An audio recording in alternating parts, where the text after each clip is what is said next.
I don't like that song. This is the quirky playlist, that's for sure. Alright, let's make sure.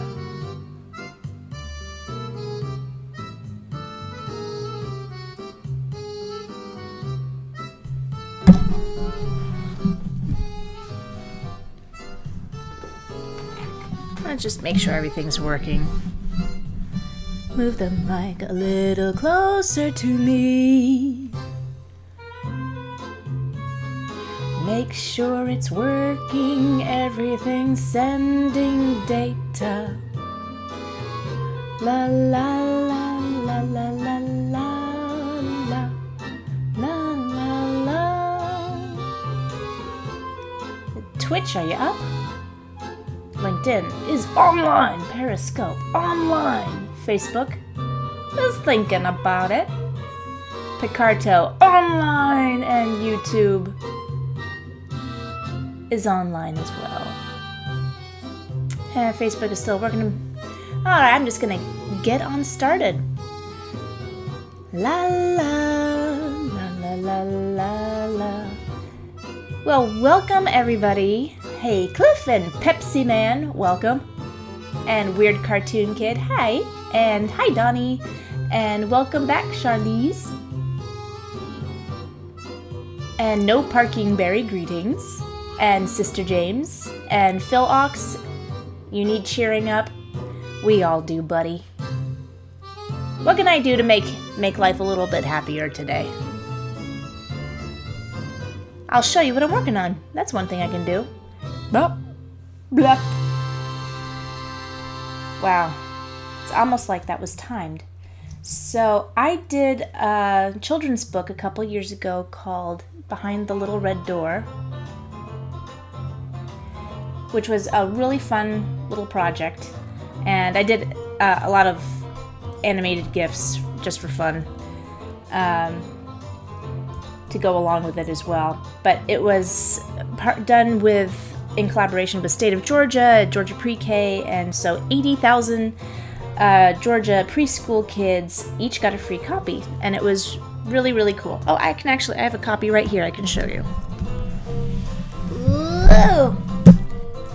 Here it is, Behind the Little Red Door, and it's written by this gentleman right here, Coy Bowles, from the Zac Brown Band, and he's incredibly nice, and he asked me to return to the project to do a sequel. So he wrote it.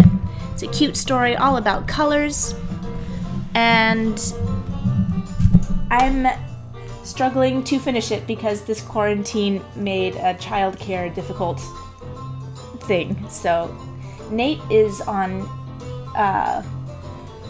baby duty today. He's got the girls. They're going for a drive because they got a little stir crazy. And I thought this was going to be a good opportunity to get some work done. And I thought, well, if the house is going to be quiet, I might as well stream. I don't get to do that very often anymore. So let's all hang out for a little bit. And I could use some kind words to help me get this project just going, because I'm way behind on it. And I'm gonna try and keep on top of the chat this time around. Blip. And welcome, Mr. Gray. And Phil, you're so nice. And I just got the approval to stream from Nate. Thank you, Nate. I'm gonna send a smiley face. Send a smiley face. There we go. Let's see. And Weird Cartoon Kid. That's just a great name. And Naz T says cute. Thank you. And on Periscope. Awesome. I love seeing people from Periscope. Joe Dude. And welcome back, Catharny. Howdy. Yeah, this is all kind of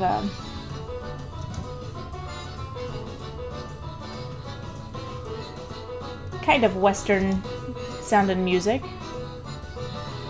what's kind of funny is my 5-year-old, she really loves My Little Pony.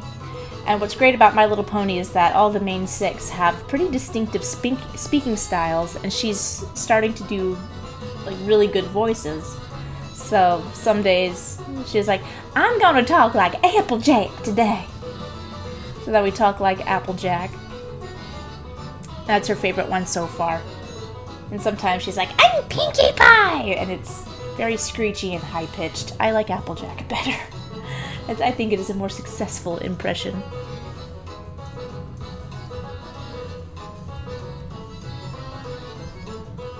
So, checking Restream. Facebook just doesn't seem to be working. It wasn't working last time. I know, I'm gonna just check Facebook for a second. And see if it's got anything. Nope, it's not recognizing. Dang it! I wonder why. I guess I need to re-hook it up. It's very frustrating. Something's always dropping out.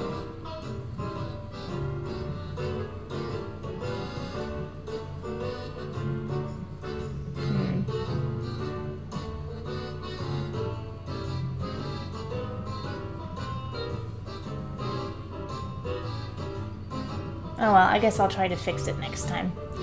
If there is a next time. And Cliff coughed into his elbow. Thank you. Didn't want to catch anything just there.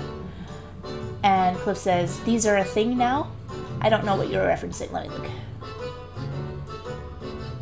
I'm not sure what these things are. Tell me, and I will comment on it. And Donnie says, love your illustrations. That is very kind. Illustration is still something I'm trying to get more of a grasp on it, because it's funny. People say that animation takes a long time, but to me, animation is very, very fast. I mean, getting a finished product takes a long time, but when you're drawing, you draw fast, you draw rough. And illustration is all about, you got one shot to make it look good. And with animation, I don't care so much if every individual drawing is perfect, as long as the movement and the expression is there. But with illustration, you got one shot, buddy. Okay. Yeah. Right now, I have this sketch right here. And I had little Hattie over here with the glasses. She was doing sort of a straddle sit, but it's a little awkward when she's in a little girl dress, and she doesn't have very long legs, so it doesn't. I don't know if it looks right.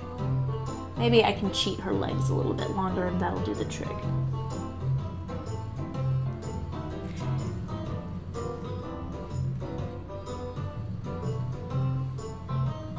Maybe.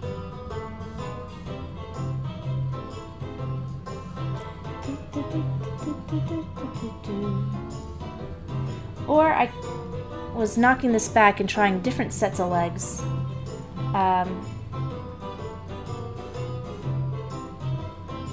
Yeah. I don't think I like Pico in a straddle sit. Boys don't sit in straddle sits.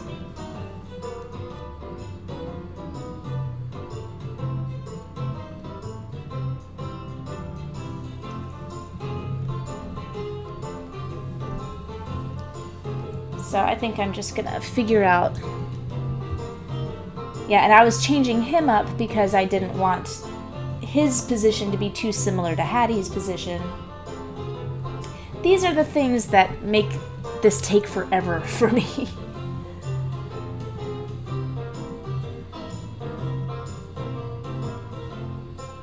Yeah, I guess she can have this dainty little sitting on her knees.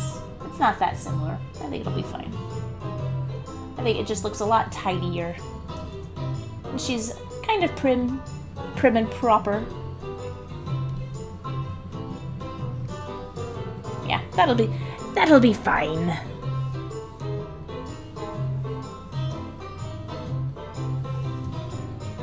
Okay. So let's just combine these layers and let's get the door back in here. And see what needs to be done. Okay, so these kids are, it's funny, the idea was that they're all kind of stuck at home on a rainy day, so at the end of the book, I don't know if I could ruin it, but at the end of the book, they get to go outside and play with all their friends. So this book is going to be a little bit more relevant than we had suspected previously. But how is everybody else holding up? It's been a 2-week self-isolation for us. We're doing pretty good. I've actually, left to my own devices, I wouldn't leave the house much anyway, so the only thing is making sure we have enough food and toilet paper.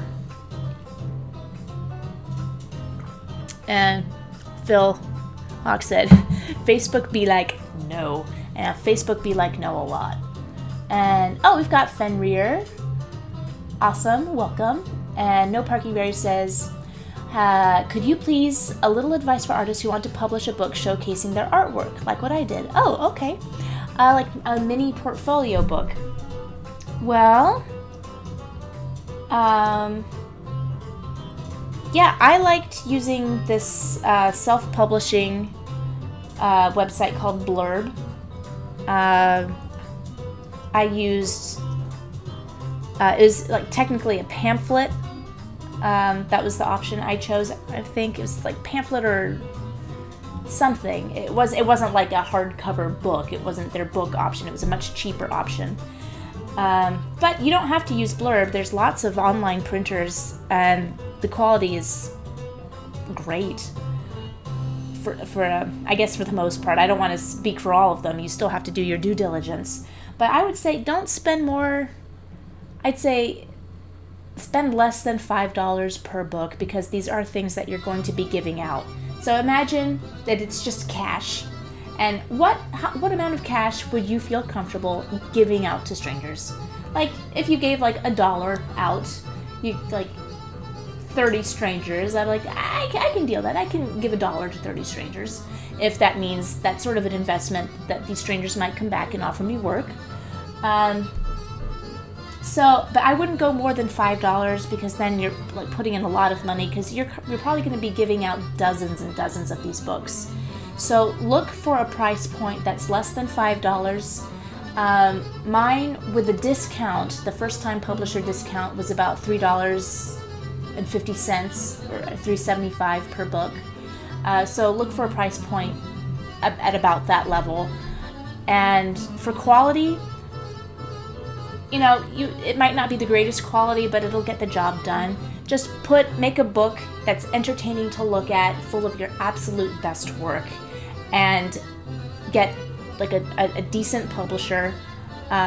It doesn't need to be a fancy cover. It doesn't need to be glossy or matte. Matte is more expensive. Just, you know, be practical, but think of it as a bit of an investment, and hand these things out to people that you want to connect with, that are people who are that could seriously possibly be a good recommend for you, even if, or throw work your way, something like that. So don't just like hand them to your mailman or your people at the grocery store. That just focus your efforts, for sure. But beyond that, it's just your own creativity. Package it in an appealing and entertaining way, and you're golden. And the music stopped, and now it's back. The music stopped for emphasis. I'm just hitting all my music cues today. Animaniacs is here! Woohoo! So, Animaniacs, I've actually been listening to a bunch of the previous episodes, and everybody needs to check out the Animaniacs because, I mean, especially if you're fans of Animaniacs, obviously. But the interviews that you guys get, Joey, it's amazing. This is stuff I've never heard before. And stuff, like, I've had my own theories about Animaniacs and stuff, like listening to the interview with Charlie Howell. It confirmed so much of what I had theorized, like my hypothesis about why Animaniacs is important, being this, like, part of this through line of the great conversation of comedy. And, like, Charlie Howell, like, said the words that are in my heart, and it made me feel a little less crazy. I don't know, I'm just, maybe you've discovered by this point that I like to talk a lot. And it's more fun when people talk back, but that won't stop me. But everyone needs to check out the Animaniacast. Just very thoughtful stuff, not just about Animaniacs, and not just about cartoons, but it's a lot about what constitutes great entertainment and comedy, and it's a great podcast, and Joey, Nathan, and Kelly do a fantastic job, and they do so much research, and everyone needs to check it out. So, blah. I can't believe it. That is like the third music cue I've hit. Just pause for emphasis. Emphasis achieved. Okay, so Cherry Blossom, welcome back. And Cliff said, I'd be enjoying this, I guess, the quarantine more if it wasn't for all the schoolwork. I have a feeling that so much is going to get forgiven. So much. Oh, I missed a lot of things. Okay, I'm all caught up. Katharni asks, when did you start learning to draw and think about making it my career? I don't remember ever not drawing. I remember actually very vividly in kindergarten, I learned how to draw like this dopey mermaid with bangs that went like this. Like these particular bangs. And I don't know what the rest of her looked like. Like, that's a good approximation. But I remember specifically that it was these bangs that it gave me praise from the teacher. And she said, wow, that's I love this mermaid. I am saving her for later. Gonna finish that. But yeah, the teacher said, these bangs are so well drawn. And I was so chuffed, as they say in Great Britain, that I just realized, hey, I want to get more compliments. So I just kept drawing. And as for making it a career, I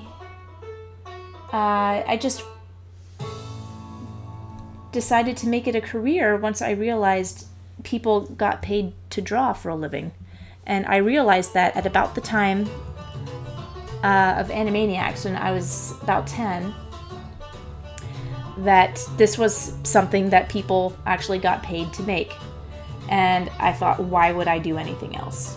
You can get paid to make cartoons. That's insanity.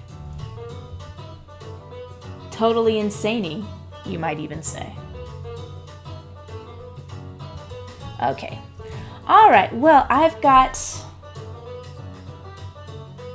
what I think are some decent looking kids. I think the size of Hattie here needs to be increased a little bit.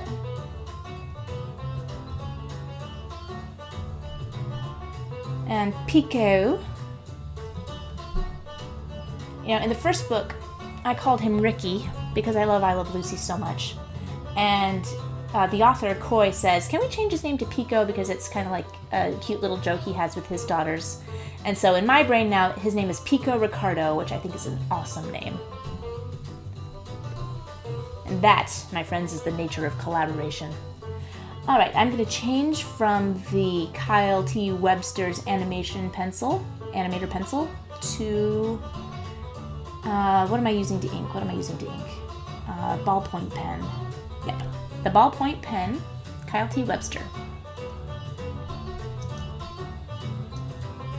So I'm just doing sort of cleanup right now. I'm not doing final color. I'm going to send this along to Coy and our editor for approval before I do the final color for everything. But I did get the approval to live stream this, in case anybody's wondering if I'm breaking any kind of NDA. I am not. I got the go-ahead from Coy and Georgia, and so I'm an officially licensed live streamer. Licensed to stream. That's got to be a thing, right? And, oh, I didn't see when Austin came in. Welcome, Austin. Nice to see you again. And Candy Lover. And Cherry Blossom says, still in quarantine. We all are. But we're all separate together. And 280 volts. That's a new face, and that is in Cyrillic.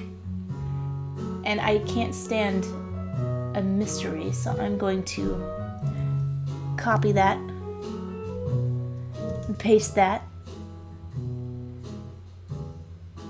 Oh, привет! Очень хорошо. Hi. I didn't know what that looked like in Cyrillic, in Russian. Как дела? Всё в порядке. Weird Cartoon says, doing well, trying to draw, but I got art block. That's frustrating. And Austin says, went to my local Publix yesterday to restock. Very nice to see the employees there do their best to wipe every cart, shelf, and cart swiping machine. Yeah, everybody's pulling together and doing their absolute darndest. We're getting just everything delivered. Because it's, with two little kids, it's kind of hard. You can tell them, now we have to be socially distant. Don't go hug that person. Don't give anybody high fives. Yeah, you can't tell a 5-year-old not to give people hugs and high fives. Best to just keep them at home.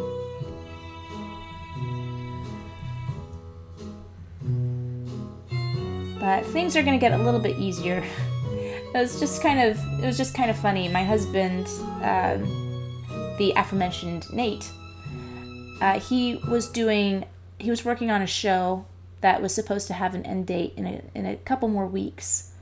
And then yesterday, just out of the blue, he was like, today's my last day. They closed our production office. And I was like, oh no. But does that mean I can get back to work? So it was like, hooray! Layoffs. For every door there's a window. But yeah, things are just uncertain. Nothing's bad. It's just the not knowing can be a little bit nerve-wracking. But it's okay. We tag team who's working and who's not all the time. It's actually really hard when we're both working. So I just had this project on my plate for a while and I haven't been able to get to it. And I really want to do a good job because this thing is going to be a physical thing that people hold and look at. And it'll be embarrassing to me if I don't give it a good college try.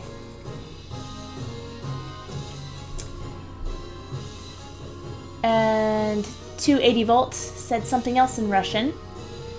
I've got to find out what that is.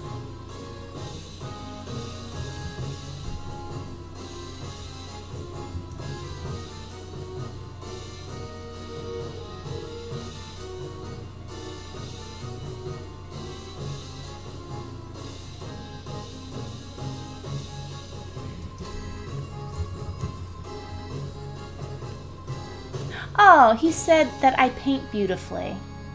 With a cute smiley after it. Or, I'm not sure. They said I paint beautifully, so thank you.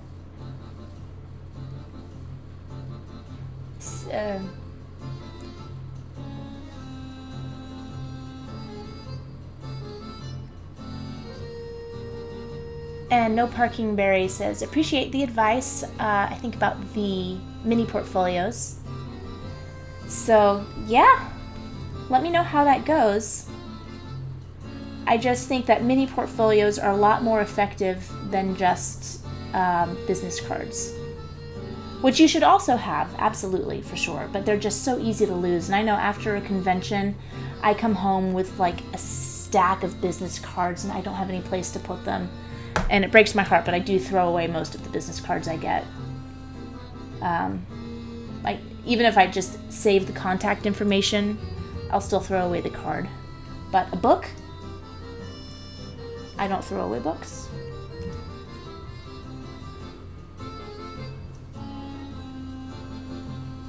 And it also says a certain sets a certain tone that's like, I believe in my work enough to put it on paper. I know that's kind of a subtle thing, but confidence goes a long way. If you affect an air of confidence, it will make people more inclined to have confidence in you. You're not asking someone else to do the work for you. You don't have to if you don't have to draw somebody out of themselves, if they're already there, say, I'm here, this is what I'm about, then it's a lot less work for the other person. And in a networking situation, that's a very good thing. Like, if you're a generally quiet person and you're trying to start networking, if you're noticing people like leaning in and turning their head a lot, then you need to learn to speak up. It's because they're really I know a lot of quiet talkers at cons, it's very, very difficult to give them the attention they deserve because there's a lot of background noise. And they're just like, and you're just leaning in, be like, come on, just help me out here. So there's a lot that we shy artist types need to overcome in order to network successfully.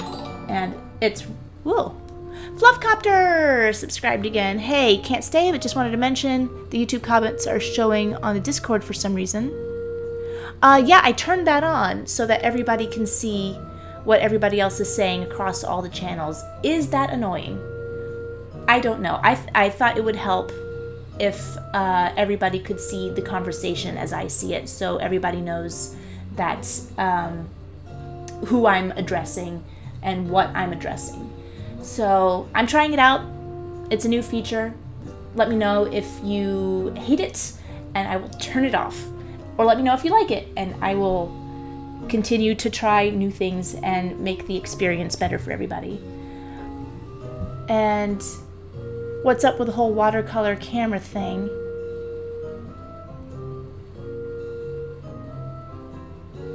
I feel like I missed a little bit. Oh, and Cliff said, anybody know where I can watch Animaniacs? Well, it used to be on Netflix. That was a fun time. And, oh, the watercolor camera thing. Let's just check real quick. I'm going to go to analog. Well, it seems to be working now. Oh, yeah, Animaniacs. See, I wasn't lying. I have that issue. Yeah, maybe I'll try, maybe later on tonight I will try doing some analog stuff for everybody.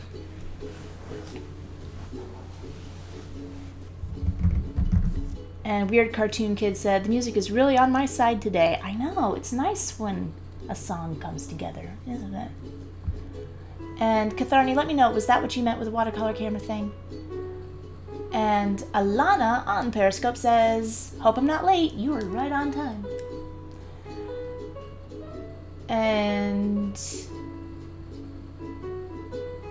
Wing It Production says, we know there are known unknowns, and we know there are some things we do not know. Very wise. Oh, and Nate said, my mom translated, you draw very beautifully. So I am very behind on this chat. Yep, that's Nate.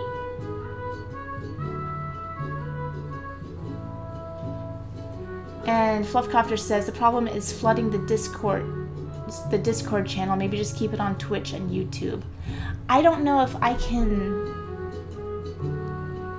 can pick and choose which ones. I'd have to disconnect Discord from this chat.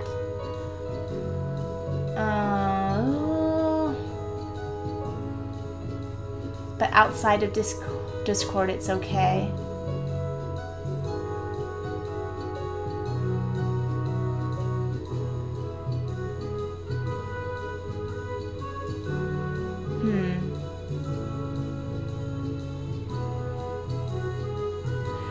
I don't know what to do about that. Let me think.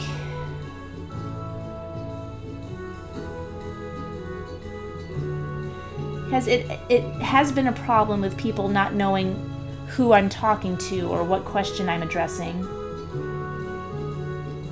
Let me just see through this one, and maybe I'll turn it off for the future ones, because I feel really bad about the Discord channel. I never get a chance to just be on the computer and do my stuff.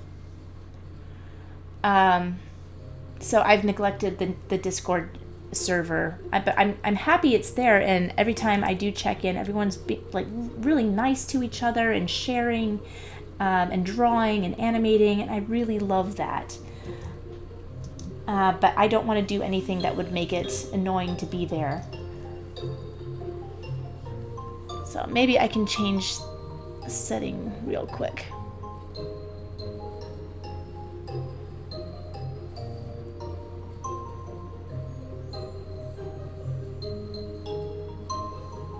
Okay, hang on.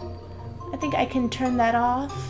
It says automatically share all your Restream chat messages directly into Discord and from Discord to the Restream chat. Okay. So I think I can turn that off. But then I won't see Discord chats in the Restream chat. I don't want to delete the server from here. I'm sorry. We'll figure it out later. Yeah. And Alana says, you're the only person who said my name right without having to be corrected. I hope I always strive to pronounce people's names correctly. As somebody with the name Davidovich, I know how awesome it is when somebody says your name right without having to be corrected. And I meant to say on Animaniacast that Rob Paulson actually said my name right. He just knew it because he is the nicest person on earth. And obviously, the nicest person on earth would know how to pronounce absolutely everybody's name.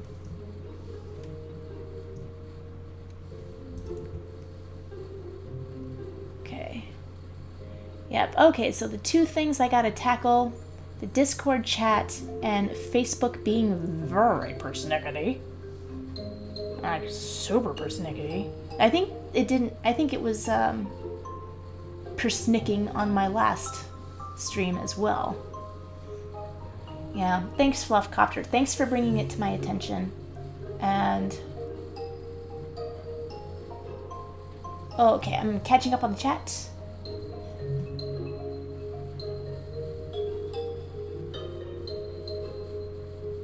Oh, I can make a separate Katharni says make a separate channel for the Restream bot. Wait, let me see. Can I do that?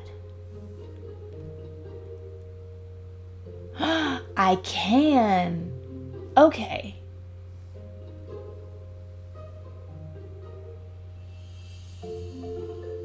All right. That's going to be the solution. That's going to be the solution. Okay, that's something I can do. we will go to Discord and create a separate channel for the Restream chat. And wow, it feels good to solve a problem.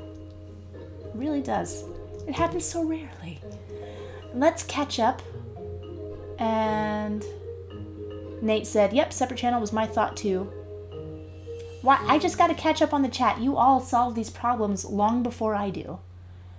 And Artless says, what's poppin', internet people? Finger guns. Okay. And oh, and yeah, everybody's been talking about where's the best place to see Animaniacs. I just have the DVDs. And Fluffcopter says, I'll make a channel for the Restream bot so we can move it there and make the right adjustments.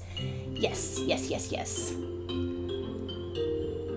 And Timo says, first time I heard your name out loud was when Yakko said it on the show. Hi, Timo, by the way. Old friend from way back. And Joel Eduardo Gutierrez Padilla says, hey. And I will DM you on Discord in a little bit. Yes, that will happen in a minute. Once it's created. There we go. Whoa, man. I should bring all my problems to my live streams because you guys have solved so many issues.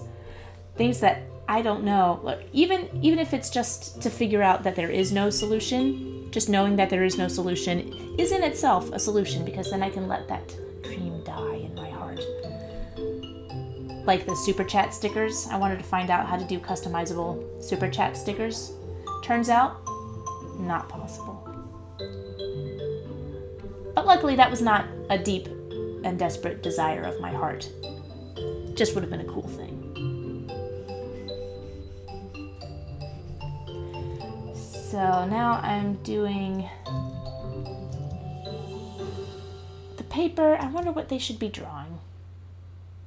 And that paper is just way not proportioned correctly. Is that any better? A little bit. What do little kids draw? Maybe they should be drawing stuff from the previous book. Oh, yeah. They should be drawing stuff from the previous book. Koi will really like that.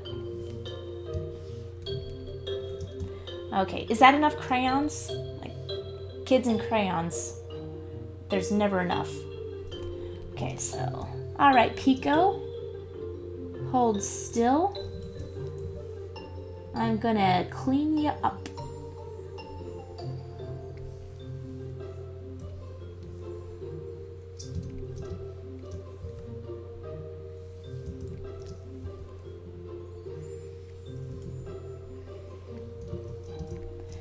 Now, one of the things about drawing digitally is that you're so...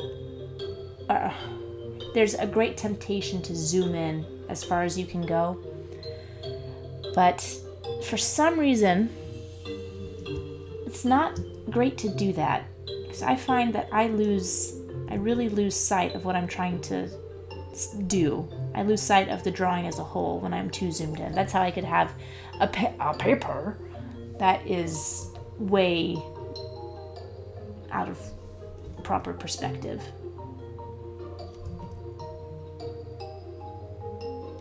Yeah. And I'm not too concerned about the quality of the inks here, of the cleanups, because I'm not, the final art is not going to have many lines in it. This is just to guide me for when I fill it with color. It's mostly going to be planes of color. But they still need to be tidy. And I'm afraid if I just do free paint, it's just going to look too messy. And plus, Koi isn't entirely sold on the idea, so if he wants to go back to outlines, I want to be sure that I have that ready to go. Save your work in stages, people. Make sure you can always go back to a previous version.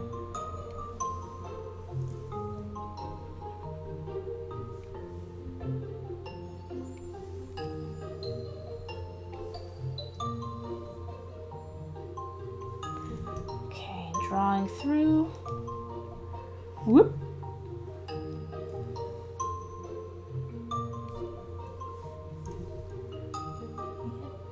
The idea with Pico, his design sensibility was that he's got wavy lines.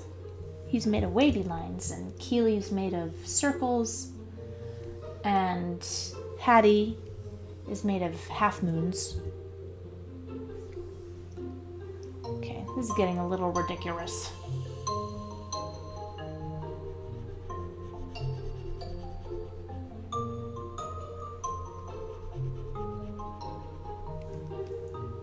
Gotta clean it up a little bit.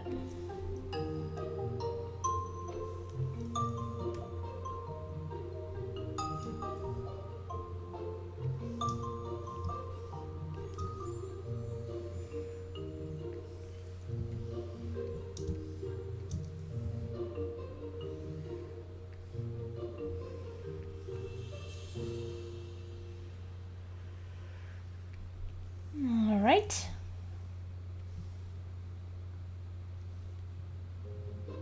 Oh, and Fluffcopter says, I created the Restream bot channel for now. You'll have to give me some time because I'm doing everything from my phone.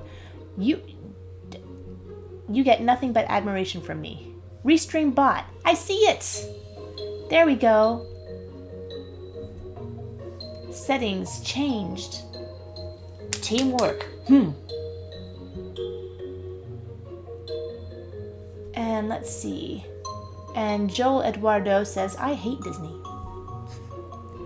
You know, Disney is so monstrous at this point.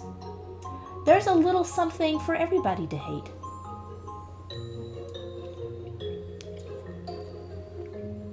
Like saying, I love Disney doesn't really mean that much anymore, because like, well, what Disney do you love? Do you love the cartoons? Do you love live action? Do you love the TV shows? Do you love the parks?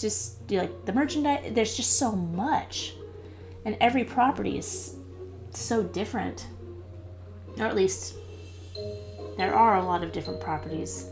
It's just like, it's just so big.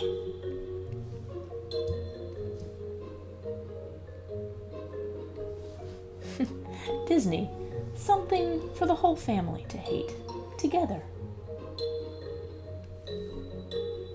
I don't hate Disney. I have too much love for what's come before, but they're not impressing me in late years.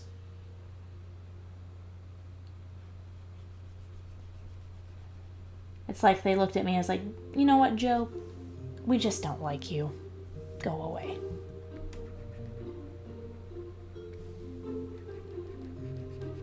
So I did.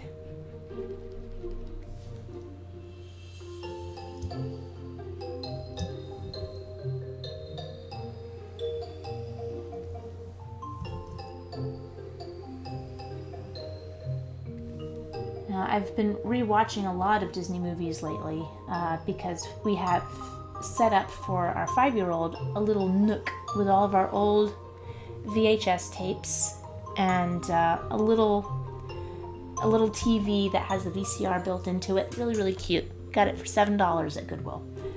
And I'm rewatching, like, recently we watched Jungle Book and Robin Hood. And it's just so cute because now she'll sing Bare Necessities all the time and go, yeah, man! Just right on cue. What a good girl. And Disney has gone through very dark periods. Not dark in terms of subject matter, but dark as in they didn't know if they were going to be around for very much longer. But they still managed to create things that had so much spirit and life and appeal. The optimal word here being appeal. And, you know, it is what it is. I just there doesn't seem to be that personal bit of love. Like, your mom makes you tomato soup and a cheese sandwich when you're sick. Like, that's love. If you get it at a restaurant, it might still taste good, but there's no love. I know it's a weird metaphor. It always seems to go back to food metaphors for me. And Disney just used to feel like your mom making you tomato soup and a cheese sandwich.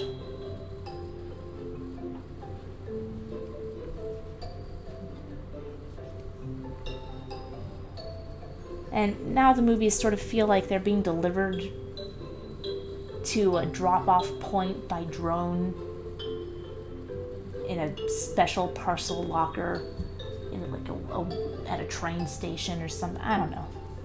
Not exactly the same thing as somebody, kissing your forehead to take your temperature and giving you your favorite lunch and says, now eat as much as you can.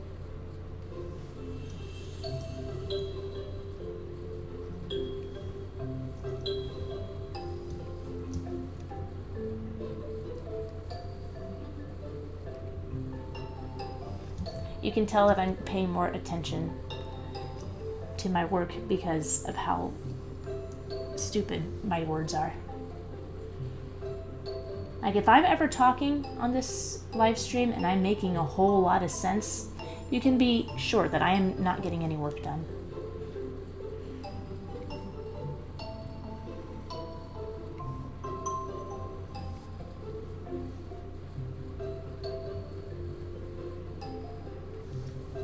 Okay, how's Pico looking?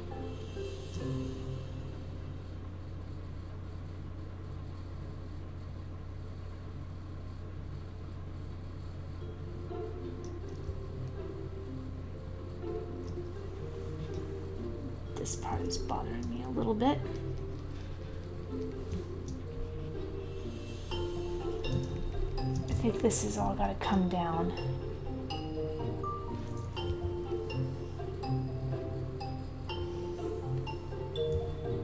This music reminds me of if Enya scored a kids show, like a preschool show, teaching you about shapes and numbers and stuff.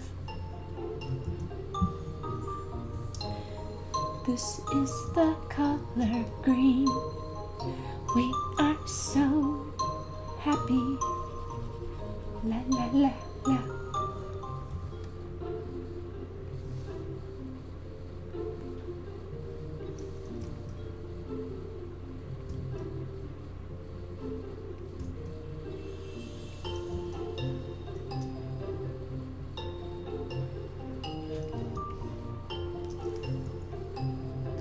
Alright, Pico, I think you're just about finito.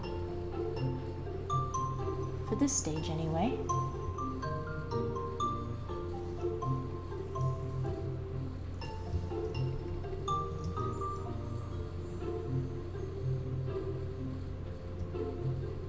Okay, his bottom hand is wrong. I can see that from a distance, but not up close.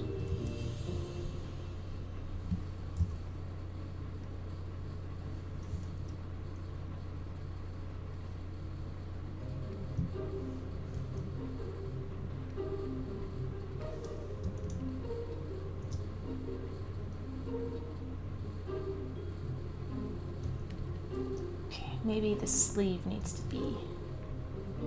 It's just in tangent country.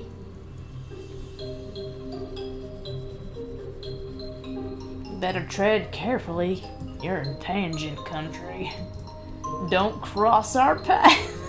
Sorry. That's not funny.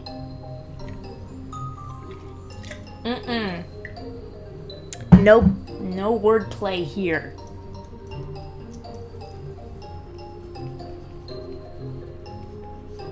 I'm gonna do something with that someday. Better not cross my path. This is tangent country. I'm sorry. Oh, I tried. I really tried to not laugh at my own pun. Oh, maybe the self-quarantine is getting to me. Okay, let's knock back the sketch. I think Pico's looking pretty good. Let me just label this sketch so I don't go crazy later on.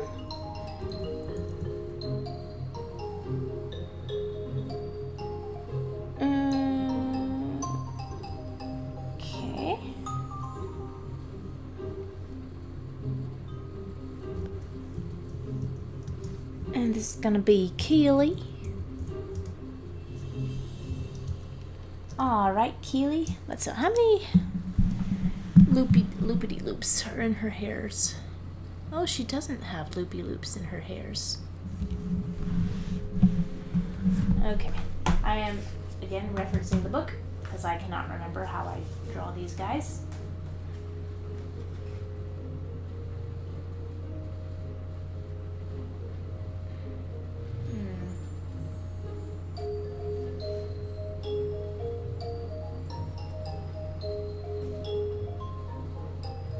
She's got 5 poofs. I had 5 poofs before. Yeah, this was one of my favorite pages. They're all dinosaurs made of vegetables. I made up the pterodactyl. I'm very proud. Can you see the pterodactyl? It's probably the best thing I've ever done. Alright, I have been talking to myself for a while. Let's check the chat. Cherry Blossom said, Princess and the Frog made me think of me because the art looked so similar in the Almost There sequence. I wish the whole movie looked like Almost There. I loved that.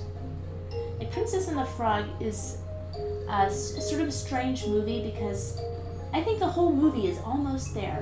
It's an entertaining movie. I think it's a charming movie. I think it's a beautiful movie. But the central problem I see with it is that Tiana is in her frog form most of the movie. And I think it would have been a whole lot more successful if they found ways to make her human for longer in the movie. Move the mic closer. Sorry. Thanks, Coach.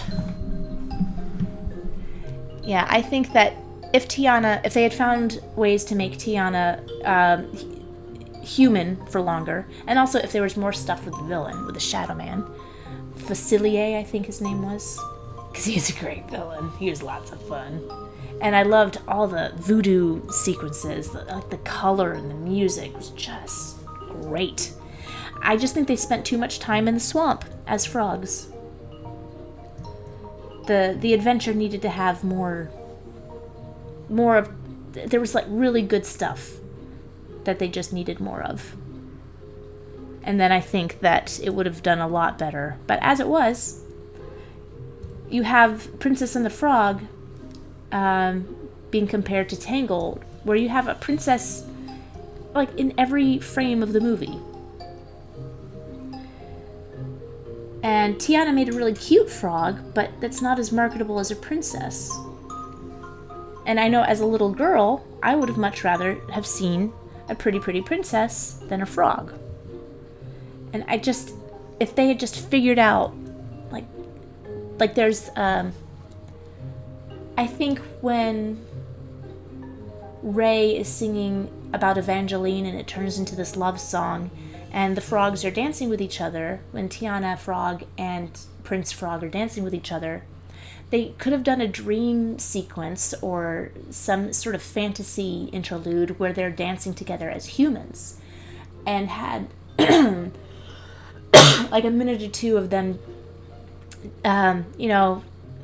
falling in love as humans. I think that would have done a lot to help the movie as a whole and help the success of the film. Is that I think I did like it better than Tangled, but I'm in the minority here.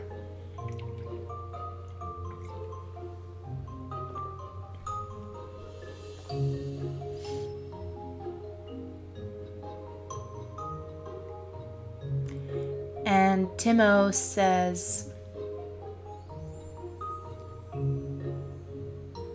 oh, there was a lot that I didn't see. Cliff said, make one draw the kindergarten mermaid. There we go. Recreate Talia's drawings. Oh, she's got some amazing drawings. Welcome, Deanna. And Mr. Gray says, Mr. Gray, can you link the playlist you're listening to? I want to use some of those songs.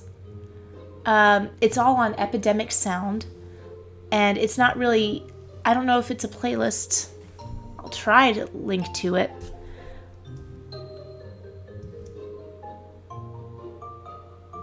Yeah, it's like quirky and moody acoustic on Epidemic Sound.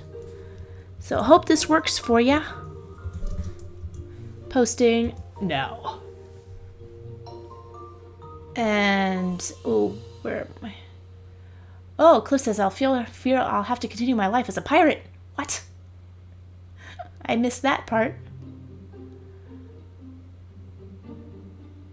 Finding where I left off.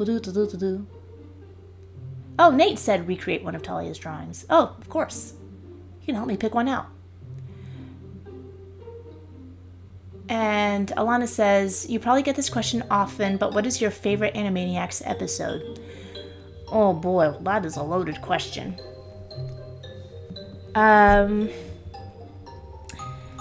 I like Taming of the Screwy, King Yakko, Temporary Insanity, Hooked on a Ceiling, the Warner 65th Anniversary Special. I like Ragamuffins, Babylon Bijou, Potty Emergency. I like the Census song a lot. It doesn't get talked about a lot, but I was obsessed with the Census song. I would have loved, it was the first time I ever thought about storyboarding. I was just like, how are all these images happening together? It's just, wow, how'd they think to do that? Of the Warner cartoons.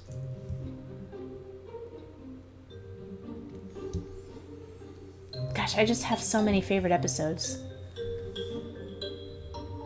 It's hard to really think of all of them.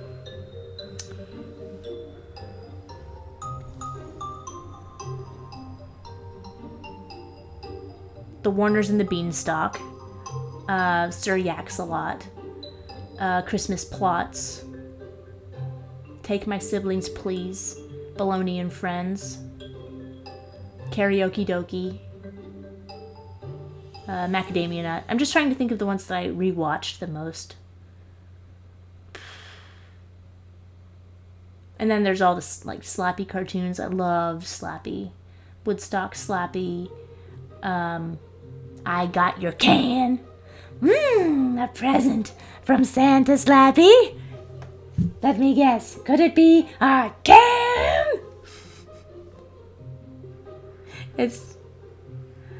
I don't know.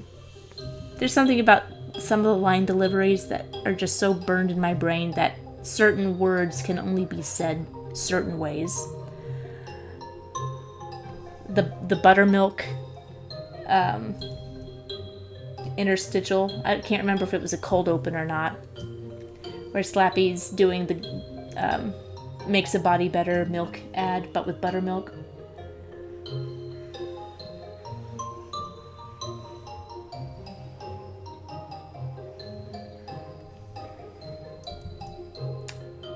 I don't know. I'd have to really sit down and think.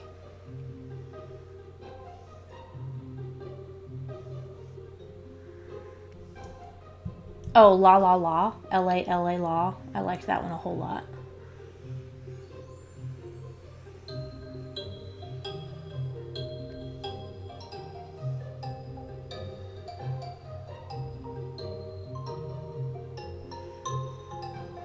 There.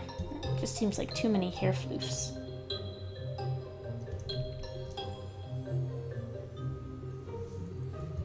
Let me redo that part.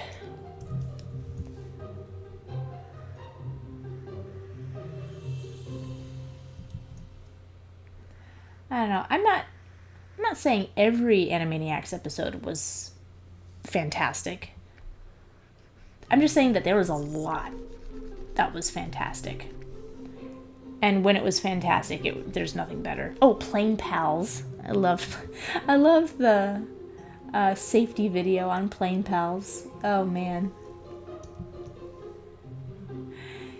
You'll find flotation devices located under your seat. In the event of a water landing, they will keep you afloat, unless you are seized by a giant squid and dragged screaming beneath the waves. I gotta stop laughing, that ruins the delivery. And I did improv for a few years, and it was very frustrating. My troupe, bless our little hearts, we were not very good. What? An improv troupe that's not very good? But we would just get on stage and giggle at each other. And it's not much fun for the audience.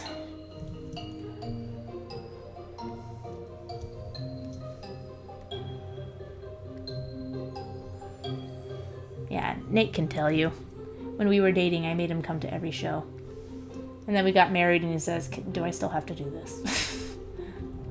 I think it was, we just got engaged and he's like, do I still have to do this? It's like, I release you. I release you.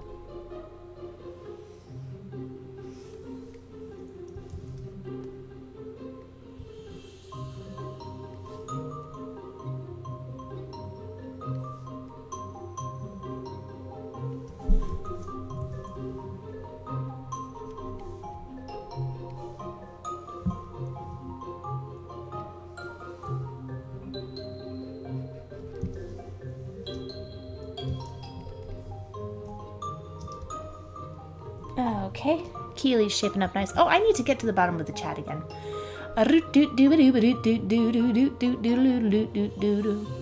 Katharni asks, have I been interested in any video game in terms of character or art style before? Not really, unless it appeals directly to my animation sensibilities, like Cuphead, obviously. Oksana said, oh, hey, Pescando says, you didn't have to color that, Fred. You went the extra mile for the drawing. Oh, thank you. Excellent work. You are going the extra mile, my friend. Thank you. That was incredibly kind. Thank you. And I promise I'm going to make that speed drop video soon. I just wanted to sort of get a real... just sort of get going on this job to make sure I hit the deadline. But thank you. I very much appreciate super chats and tip jars and all of that. And I'm going to try and do another request stream soon. But again, I just want to get this project under control. Because it's wild crazy right now.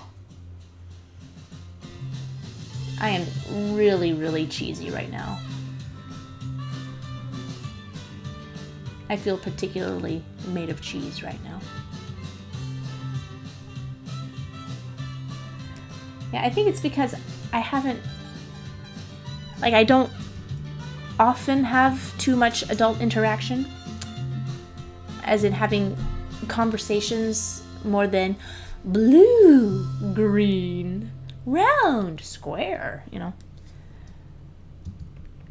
So I get kind of talkative, and the self-quarantine has not helped that personality quirk very much. So I'll just say whatever gall darn words just happen to roll into my head. I need to get back to the chat. Okay. Klaus. Oksana asks, thoughts on Klaus? I loved it, delivered something raw and nostalgic, yet so fresh in so many ways. And Nate says, Klaus is fantastic. I wholeheartedly agree. We should watch it some more. Give it more metrics. Make it clear to Netflix, like, more of this. We love this. But good news is that I hear that Spa Studios, the studio behind Klaus, Sergio Pablo's studio, they've got many more projects lined up. They've got some development deals, and I could not be more thrilled. I think that this is going to inject an energy into the animation industry that has been desperately needed for years. Because, you know, all the major studios keep firing all their most experienced, i.e. oldest, employees. And these talents have to go somewhere. They gotta eat, and they gotta create. And I'm very eager to see what they come up with.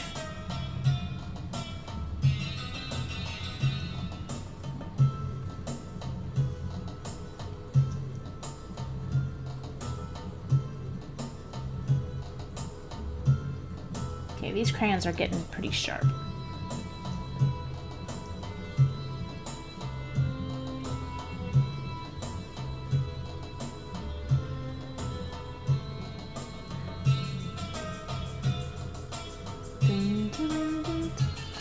This is pretty cool. I like this. And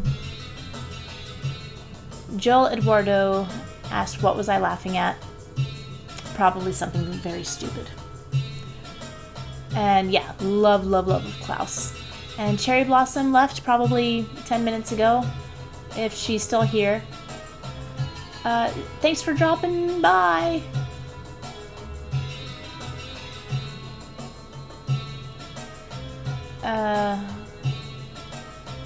Yeah, Oksana said, at first I was doubting if the quality of the story would live up to the quality of the animation, but gosh, loved it. It was definitely a must-watch. I agree. I thought that it was very compelling characters, a very fun story.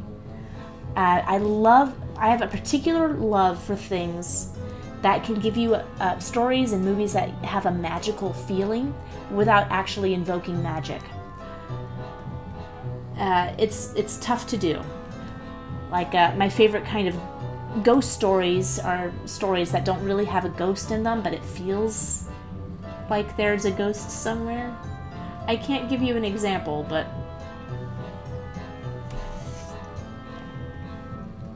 oh, I guess I could. I guess Sunset Boulevard.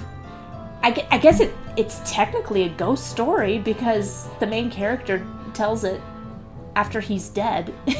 It's literally a ghost story. I never thought of that. But yeah, Klaus has a story that doesn't have any magic in it.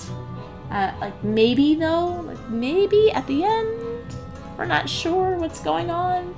But the main part of the story is just normal people in sort of olden times, not the distant past, not fantasy times, but long enough ago. Long enough ago, far enough away. I'm gonna start a story that way. Where is it? It's far away. How far? Far enough. Far enough to be vaguely familiar, yet have nothing to do with how you live. That's where stories live.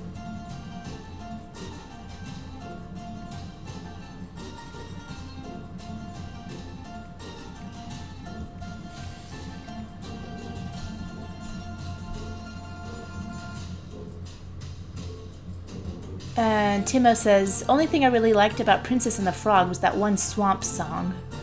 Oh yeah, and the Blacklight Villain song. Yep. I wish it was more about the cooking too. That's what kids want. Movies about culinary arts. Actually, you might not be wrong. Ratatouille was a great movie.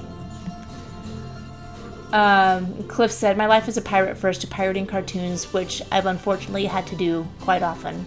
Well, do what you want because a pirate is free. You are a pirate. And, talking about Animaniacs episodes that I was rattling off. And, yeah, hope the link works for you, Mr. Gray. And King Yakko, Weird Cartoon Kid says, King Yakko was so funny.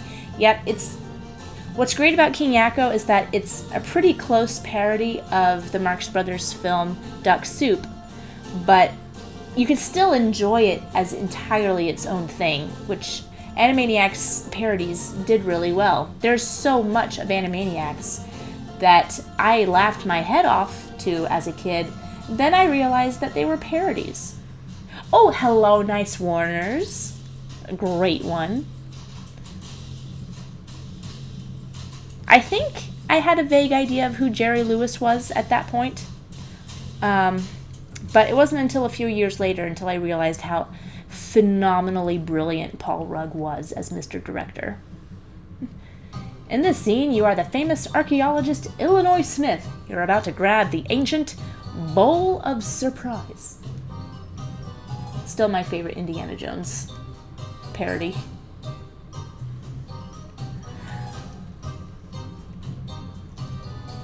Oh, heck! I didn't finish Keeley.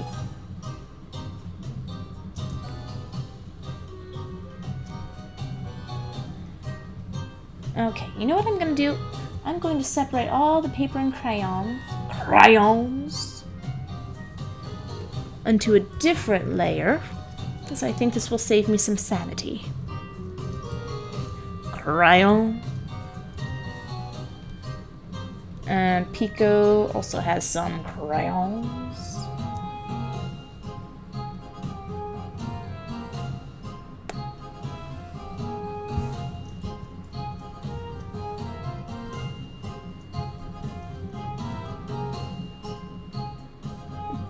I had this thought. It's like, I don't speak French, but I do speak French Canadian. Okay. And Donnie says, can't wait to request some stuff. Just give me a few days. Let me play some catch up. Once I get a few pages sort of under my belt, I think I'll feel safe enough to take a break and do a total request stream.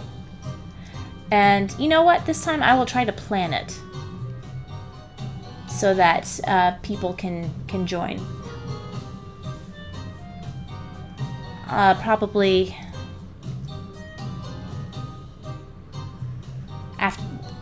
early afternoonish, Eastern Standard Time, sometime next week. All right, Keely. Do I like her eyes that way or this way? Let's just increase these Jeepers Creepers.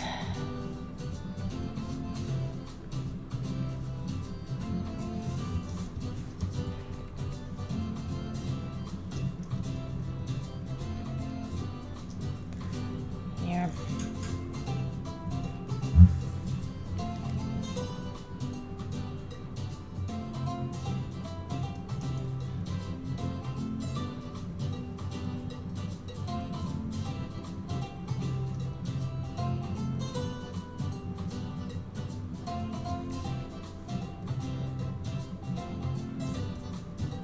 Does that hand look better than what I had before? I don't know.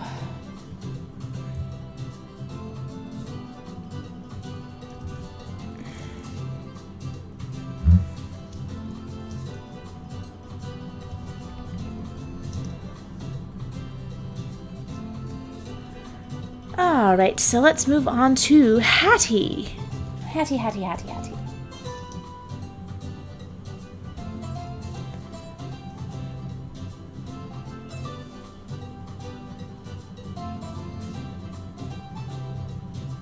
Oh, and Pescando says, I'm only paying you for work you did. Next draw request stream, I've got something else for you. Also Scooby-Doo and Blade Runner related.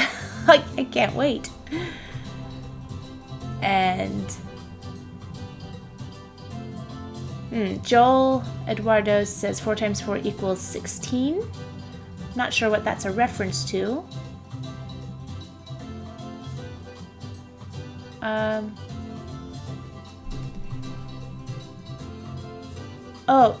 Timo says loved Macadamia Nut because it was in Neil Sternecki's art style. He did all your favorite Animaniacs comics. I'm pretty sure John McClanahan animated most of that himself. I don't know, did Neil Sternecki work for Star Toons? Not sure. And Weird Cartoon Kid says, let the anvils ring. Let the anvils ring. Repeat what I just said. Repeat what I just said. And J.M. McGovern says, there's obviously more awesome songs on Lazy Town. other than we are number one and you are a pirate. I only know it because of the internet. And Donnie says, love Duck Soup. Yeah, I love the Marx Brothers. Timo said, so many old Looney Tunes have parodies of once famous people long forgotten by the general public. Yeah, but not by me. I tell you, once I started watching TCM, it brought a whole new level of appreciation for the Looney Tunes cartoons. Listen, I was always baffled by that Daffy Duck cartoon where he was singing with all the books in the Russian accent about the little village in Russia, and I just couldn't understand, like, what is going on? And then I learned about Danny Kaye, and then my life got so much better. Everybody needs Danny Kaye in their life.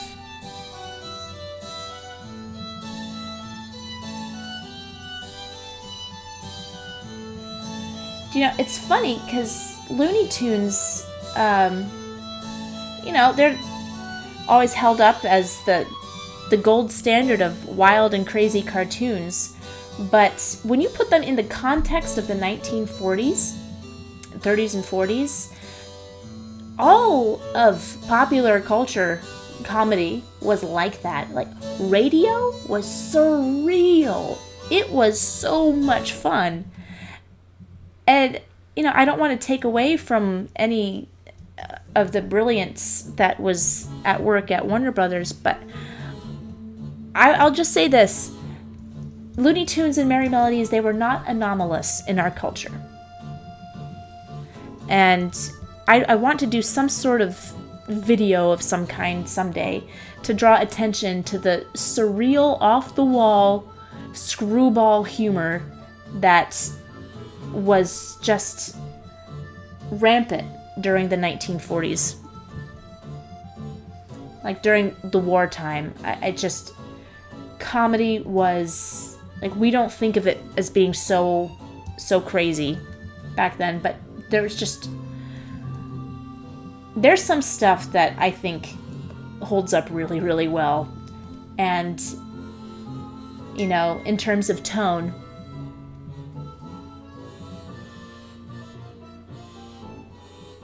uh-oh. We just got an official stay-at-home order.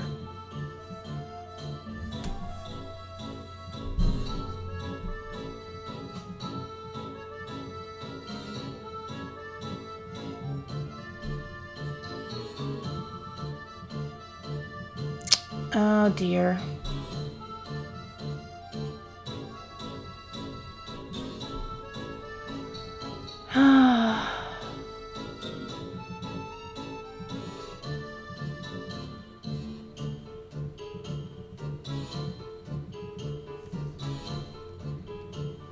Oh well.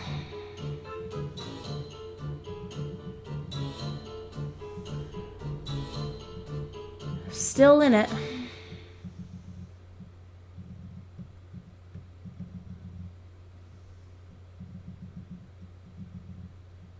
Oh, and going back to Macadamia Nut, Timo says, Neil Sternecki, and thank you for providing context because you know how my brain works. Neil Sternecki, the artist from the Animaniacs comics, is actually on that one episode for storyboards. Well, that could do a lot to determine the style, yeah. Timo says, it's also possible they just have a similar style, but as soon as it came on, I thought, oh my god, that's Neil Sternecki. And his name was actually in the credits that one time. It's worth looking into, but I'm pretty sure, like, by the end, John McClanahan, whose style's super distinct, is actually my favorite of the work that was done on Animaniacs. And let's get the music still going. Load more, please. We came to the bottom of the list. I shall go back to the top of the list, and I shall click play. After... no. I do like this. Yeah.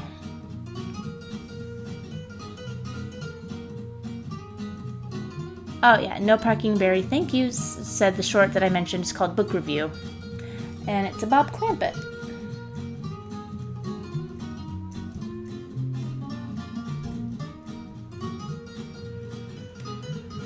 Man.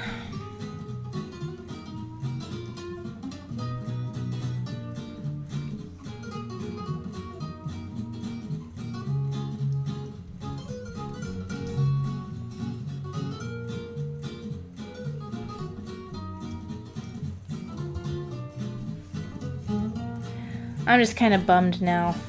We have a stay-at-home order, even though we were already staying at home. It's just like, ah, man.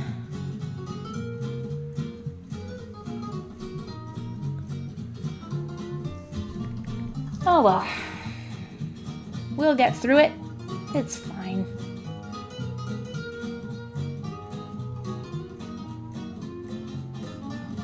Keely's hair doodle dobs are not right.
Is that any better?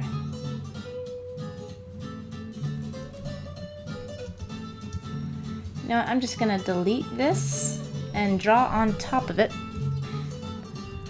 on a different layer so I can change it as I see fit. I'm going to put Keely in a folder just to keep things very organized.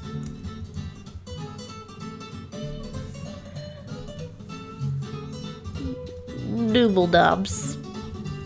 That's what those are called officially, right? And Jay McGovern says has to go. Enjoy yourself despite the circumstances. You too. Be well, my friend. Be well. Thanks for joining. And Mr. Gray says, the Looney Tunes Hollywood Steps Out is borderline unintelligible to modern audiences. I only recognize Clark Gable, Mickey Rooney, Judy Garland, Buster Keaton, Kay Kaiser, and Groucho. Man, if you can recognize Kay Kaiser, you're in it.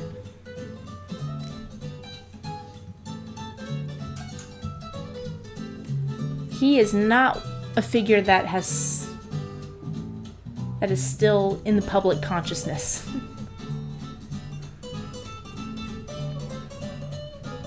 And he's also a tricky one because he was not a figure that was in a lot of movies.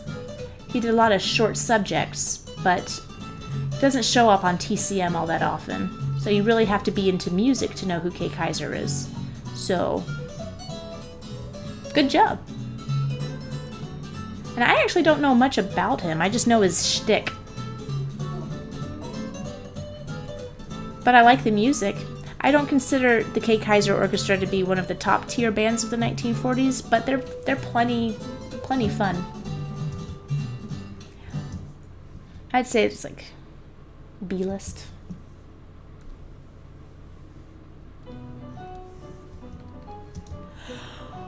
They did a lot of novelty stuff. You know what, Hattie? I always have trouble with your glasses, so I am going to do the same thing and layer you up as well.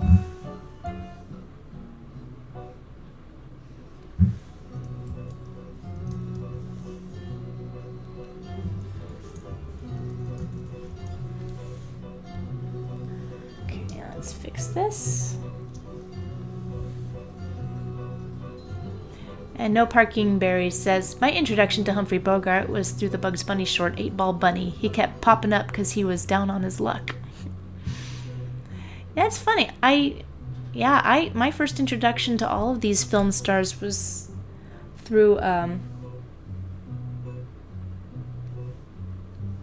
those cartoons too. What was the one where Bugs Bunny...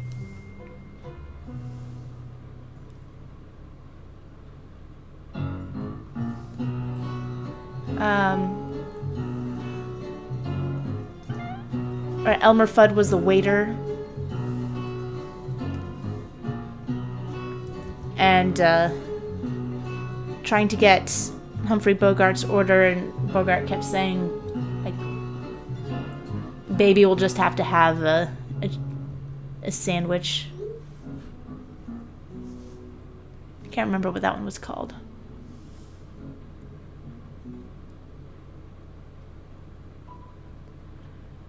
And Timo is on doing a deep dive into Neil Sternecki. Said he actually worked on 6 episodes but wasn't actually credited in all of them. He just want to see the rest. I'm guessing he was probably a later addition to the staff of Star Tunes, so I'm guessing it was like the last few Animaniacs episodes that used Star Tunes. You might want to look at the songs. There's Only One of You, and Bully for Skippy, and Magic Time. Yeah, there was a few people who came on Star Tunes at the very end. Yeah. Hit the road. Oh, Antler Dart, welcome.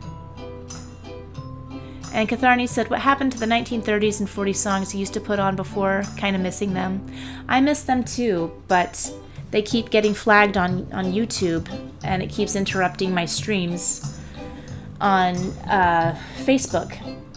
So I was sourcing them from archive.org, and they said they were public domain, but I guess that doesn't mean anything anymore. And I've tried to fight it. I've filed disputes, but I didn't win.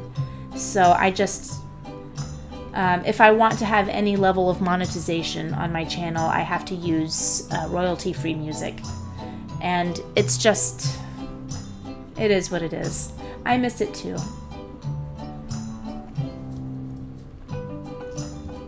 And once in a while, I just get so frustrated that I'll just do it anyway and just test the waters. But, YouTube is so... you don't want to pick a fight on YouTube. Let me just put it that way. Because it's not for people like me. It's not for small fries. I don't have a lawyer on retainer, so...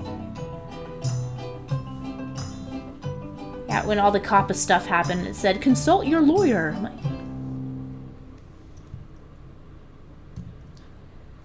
obviously, they're not talking to people like me.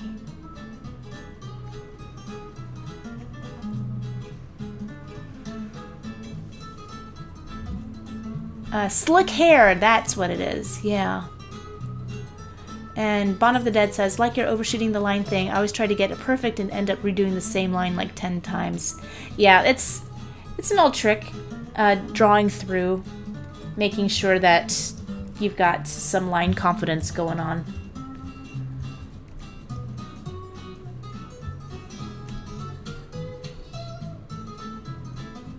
Wait a second. There we go.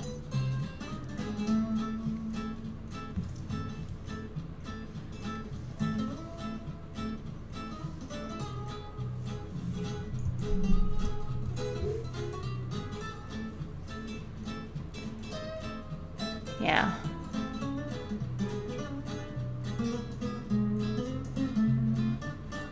Timo says, "Yay, I'm not crazy." Luckily, McClanahan had some top talent helping him out on this short, including Neil Sternicki, whose style is unmistakable in some scenes towards the end of the cartoon. Good eye, Timo. Where are you sourcing this information from? Is it all on Wikipedia? Oh, Antler Dart, you said you're getting treatment, so you're feeling a touch better? What do you have the virus? What I didn't know. Oh my gosh. Where are you, Antler Dart? I guess I missed that.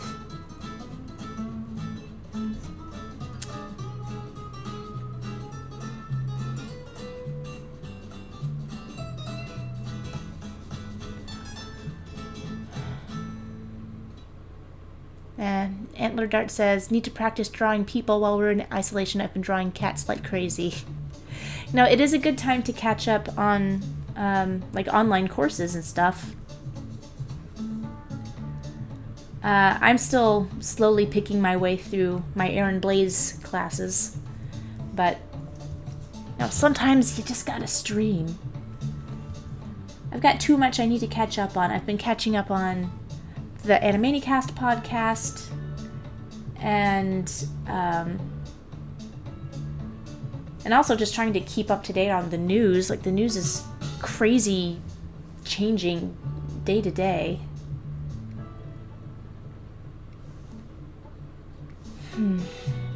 What a world! What a world!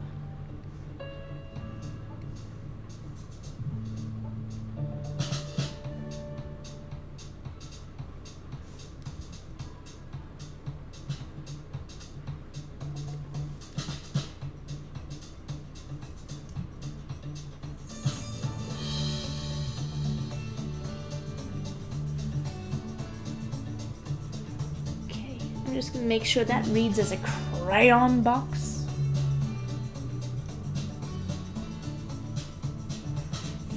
Antler Dart says, you're in California, got the symptoms of it, and it's drawing your asthma crazy.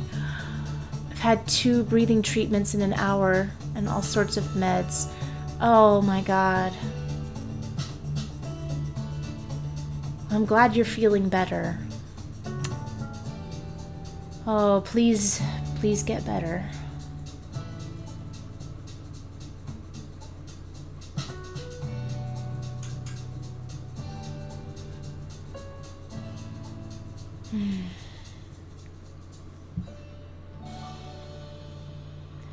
Yeah, it always puts things into perspective. You know, my dad always said, if you have your health, you have everything. Because the minute you start not feeling good, it feels like, so what was I worried about yesterday? Some movie or TV show I didn't like? Come on. I don't know. Be good to yourself, be good to the people that you love and who love you. This is a strange time we live in, but good things can still come of it if it makes us appreciate what we have.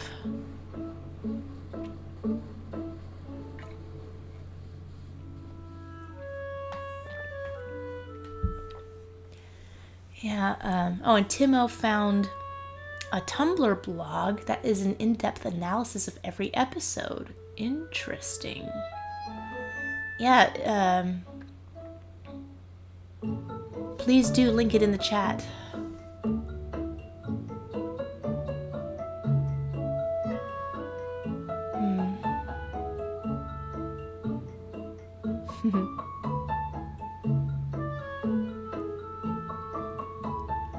Oh. Yeah. Yes, you're right. Desenhos legais de Natilandia. I butchered that. Says, you got this? It's true, you got this. Oh, the link didn't work. Darn it, let me see. Maybe it's in filtering. No. No. Appearance about.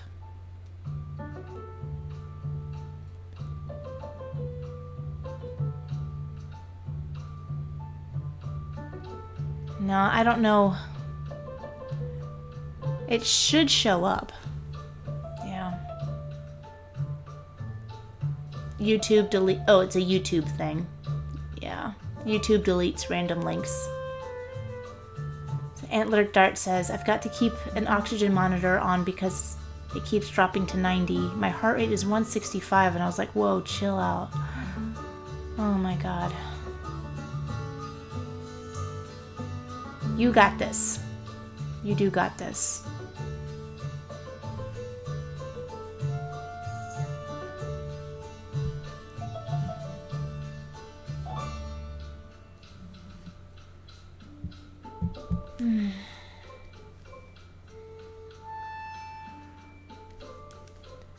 Okay, well, I think I just need to get back onto Hattie's glasses. And then I will have...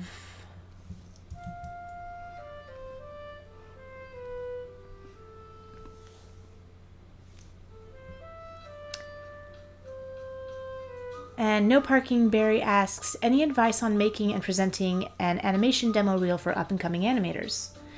It's much the same as the mini portfolio. You know, I'm going to use real circles here.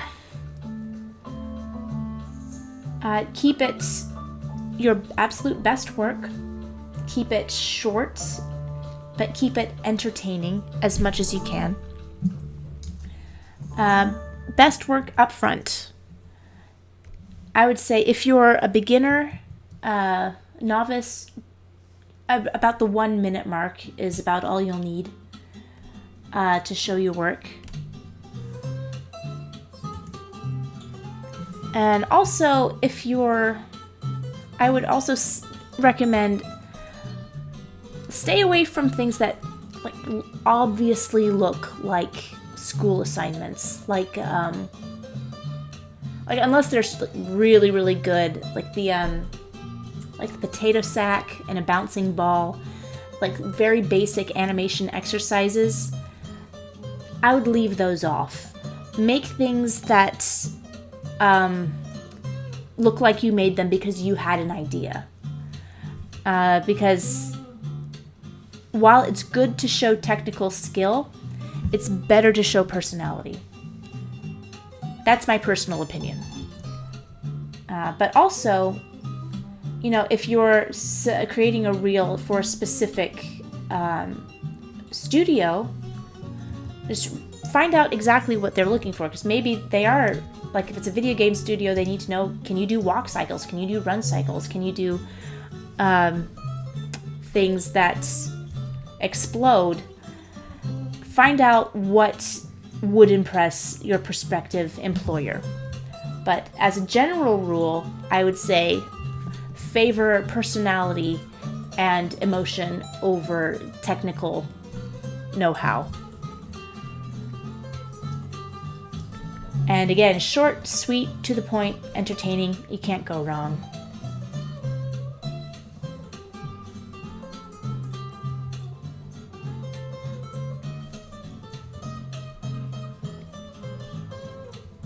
And pick good music.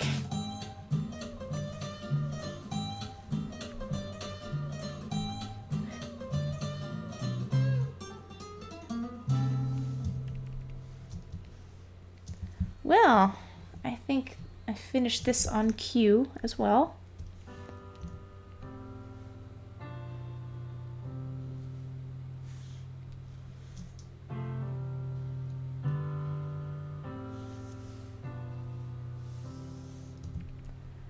Okay, I think I've been doing their noses a little big. Need to shrink that down.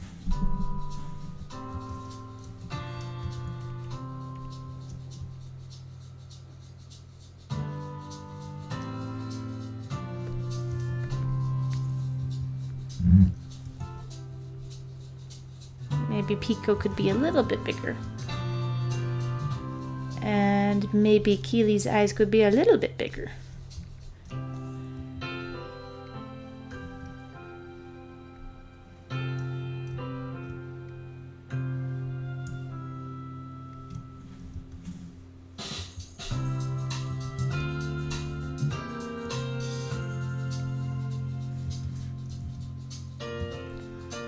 Keep them a little bit round.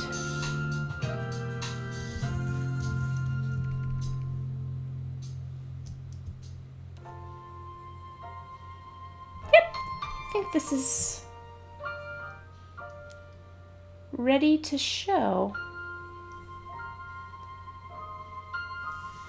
Okay, but I gotta back this up with some white. Just some flat white to make it pop.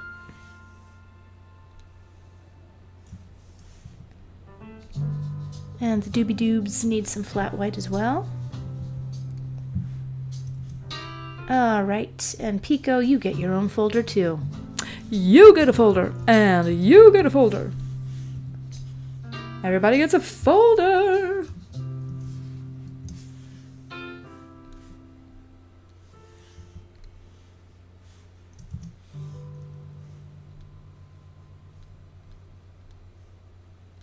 You know, I think maybe it might be a fun contest someday where I actually say all the things as they pop into my head, because 90% of my thoughts are quotes and references to movies and shows that I like.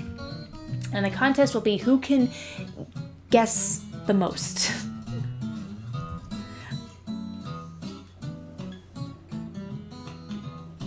And there's that mermaid. There's that mermaid again.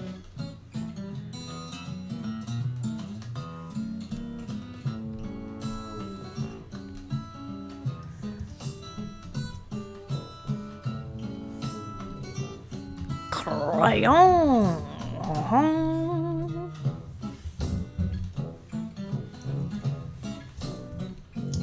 Okay, and getting the door back in there. Okay.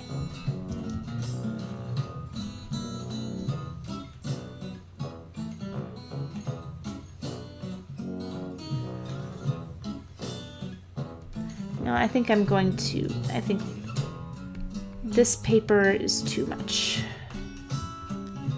And this paper is also too much.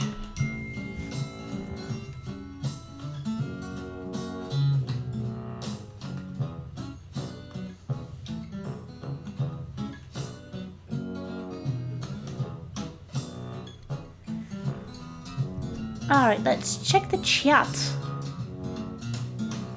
Oh, Antler Dart says the city I live in is Corona, California. Who says the universe doesn't have a sense of humor?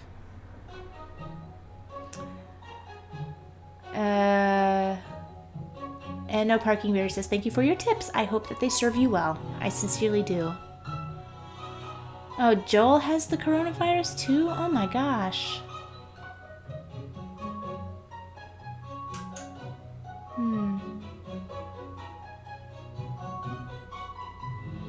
The middle kid looks like Princess Morbucks.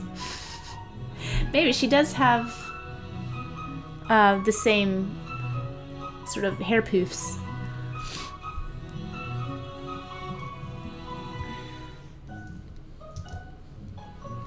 But Keely is much nicer than Princess.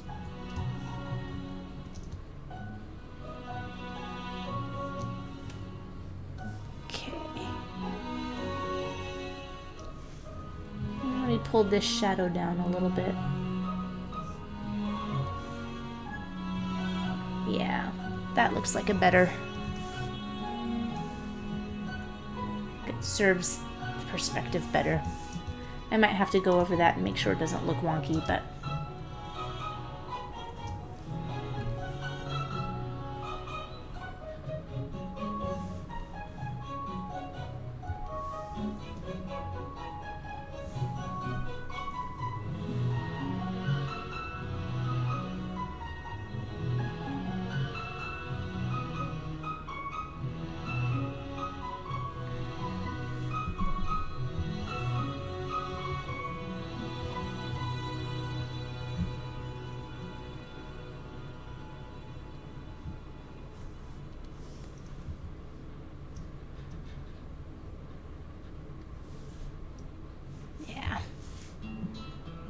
I think that's better. Okay, well, I've got something that I can show.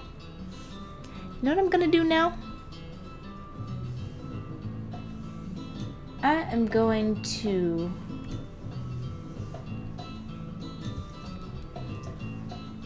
draw a mermaid.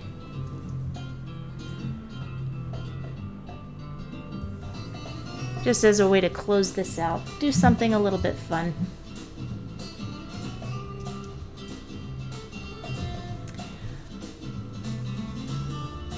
Joel says, don't have COVID-19, thank God. Oh, good.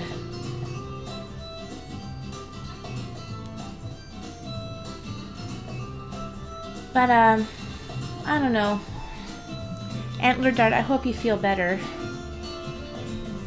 Would you like one request? Like, this isn't a request session, but I'll make an exception. I'll make the exception. If you have the coronavirus, I'll do a request. So if there's something, just shout it out and I'll do it I'll wait while I do this mermaid.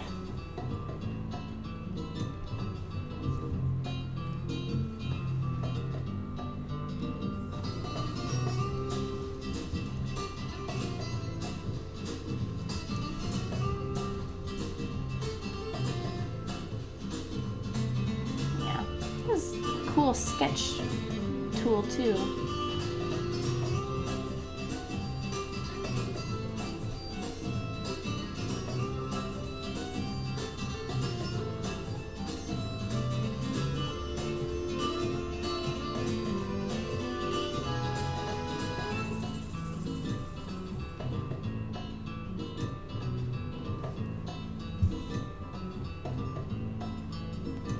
I gotta include the same bang. Great, you would love that? Great. Antler Dart, request away. What you want. I'll do my best.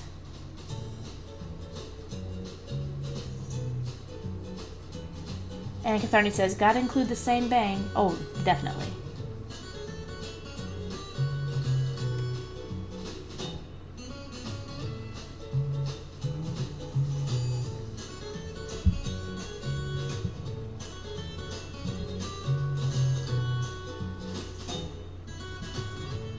Let's just avoid a tangent on that eye altogether, shall we?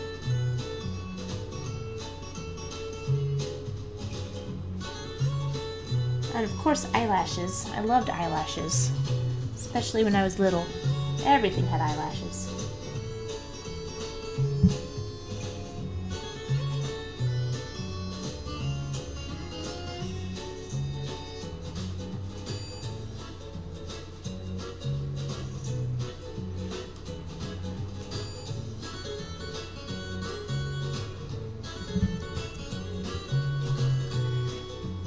And Donnie asks, have I tried drawing Betty Boop?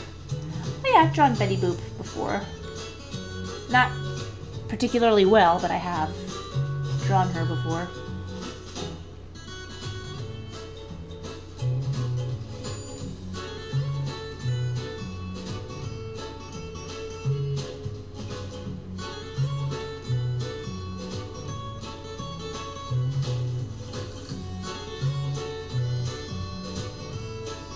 Well, what if she has snail shells for a sea bra?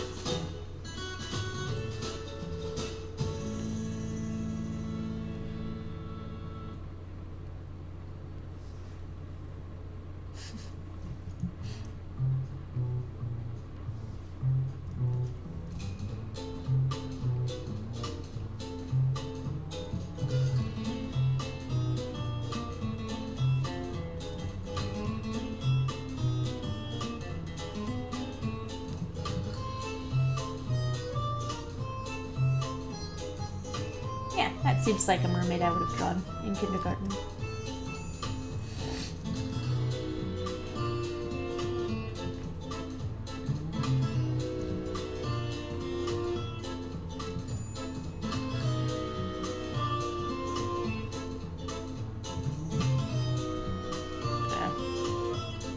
I'll just keep that simple.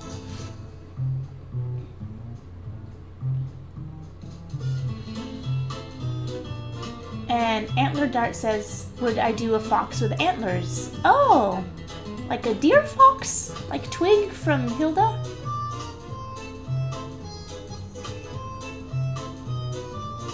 And Weird Cartoon says, gotta leave, might come back, but anyways, goodbye everyone. Goodbye, Weird Cartoon Kid, thanks for joining.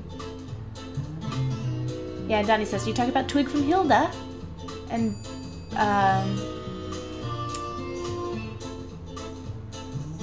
oh, I lost my place.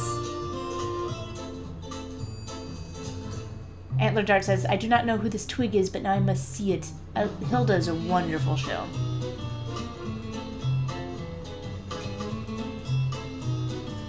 Oh, okay, let me finish up this mermaid. Her name is Serene. Like Siren.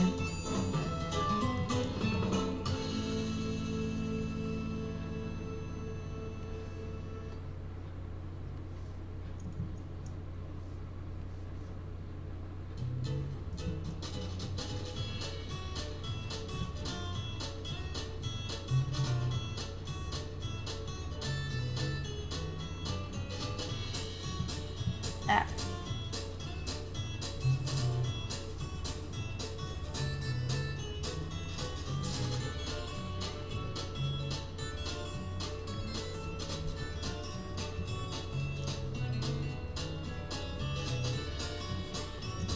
Okay, now let's erase a little bit.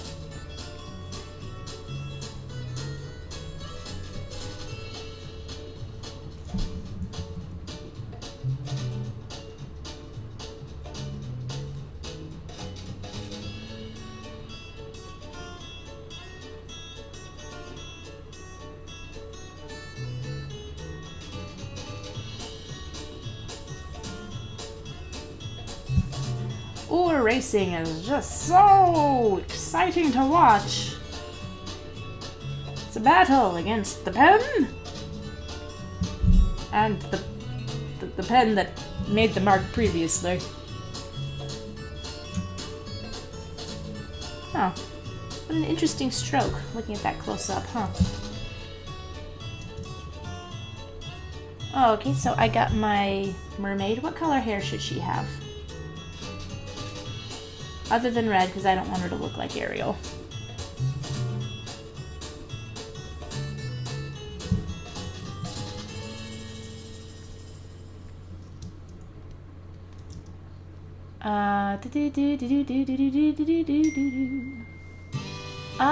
Nate and the girls are heading home now, so I gotta wrap it up.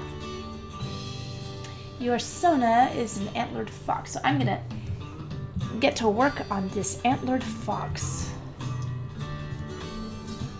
for Antler Dart.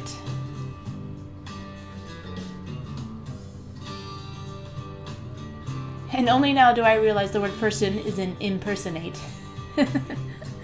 Well, I always thought the operative part was imp. Purple. Let's do a fox. I'm gonna try and... Now, it's amazing how many different kinds of foxes there are.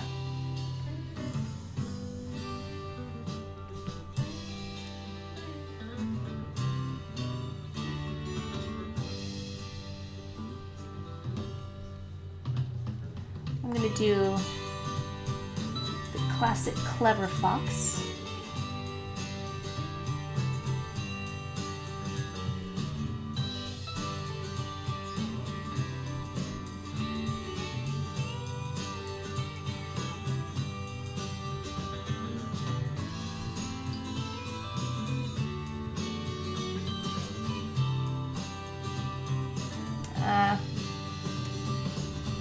Knock it back.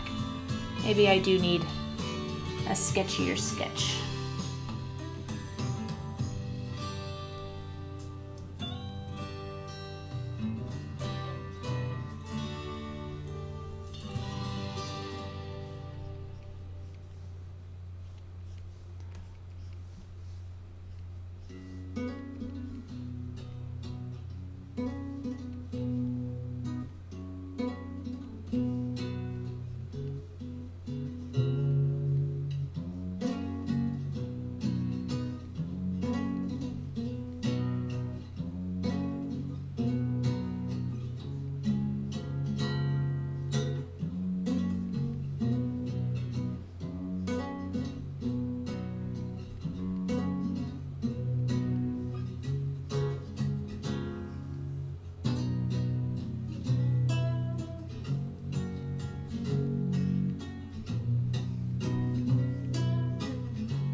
So, let me know.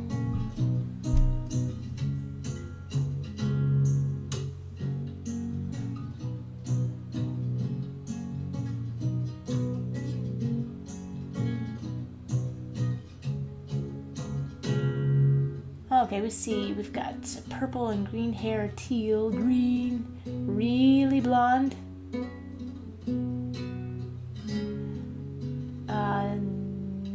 Blue hair. Antler Dart loved Phoenix, and he used to have a red fox when he lived in Indiana. Her name was Paprika. What? She lived in your barn and was extremely people-friendly. Oh my gosh, that is so cute. Oh, I love foxes. The little dog-cat creatures. They're the best of cat and dog.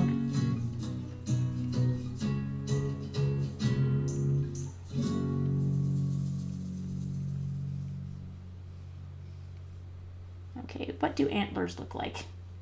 Not what I'm drawing.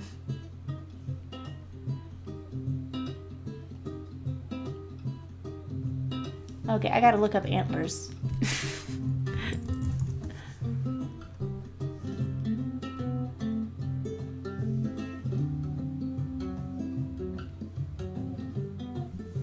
Well, he's such a little bitty fox. Maybe he has just little bitty antlers.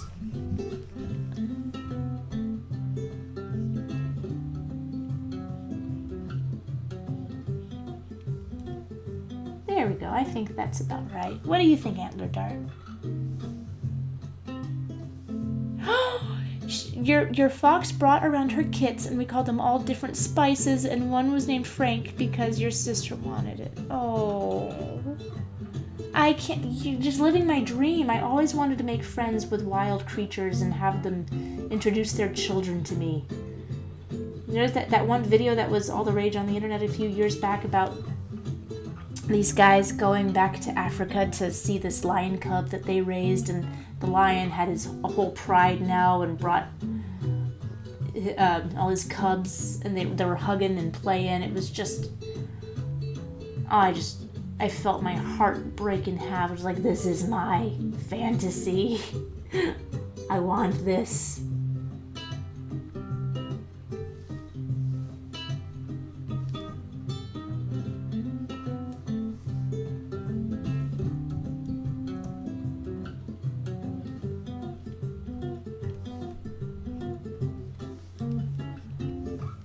Okay, what do you think? Hey, welcome, Craig Smash.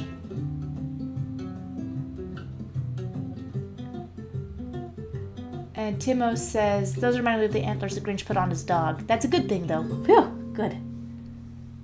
Yeah, is if they look too big, because antlers are also a sign of maturity, that the stags with the biggest antlers are also the oldest. And, yeah, this fox doesn't look like they've been around all that long. So I think juvenile antlers make more sense.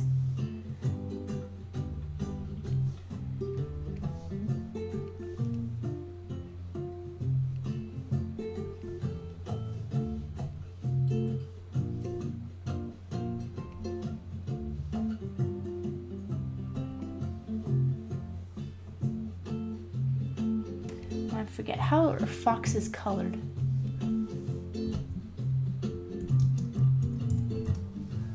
Red fox. Okay, so, the tips of their tail are white. And their bellies are white, but their paws are black. Okay.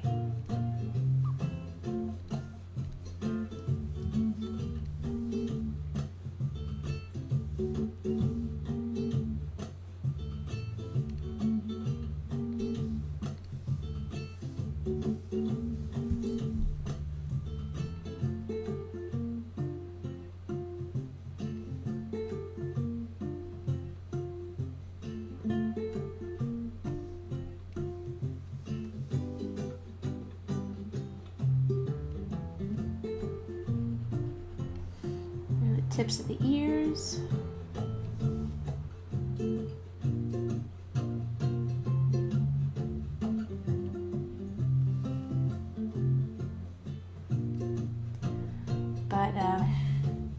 What do you think, Antler Dart? Do you like it? You love them! Oh wait, you have wolves. You love wolves. Okay. Do you like the drawing? Or do you love wolves? Or both? It can be both.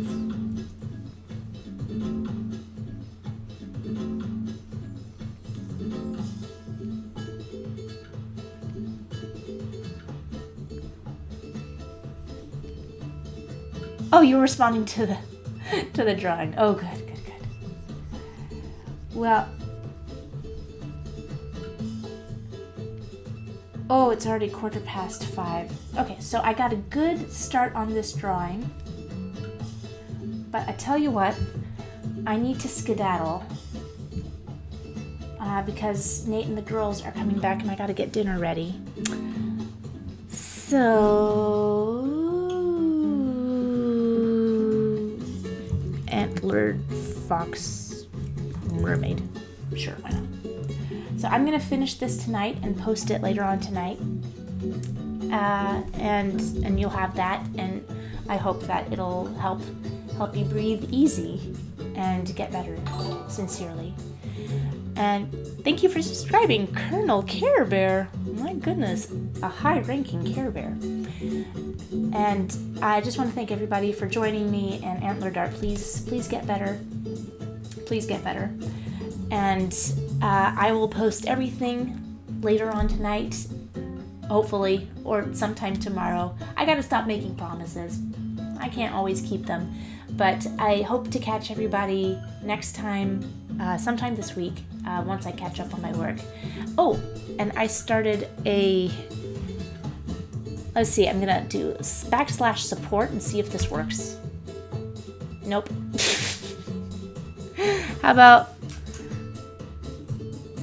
How did I do this? This was the other thing I was trying to, it's a reply command.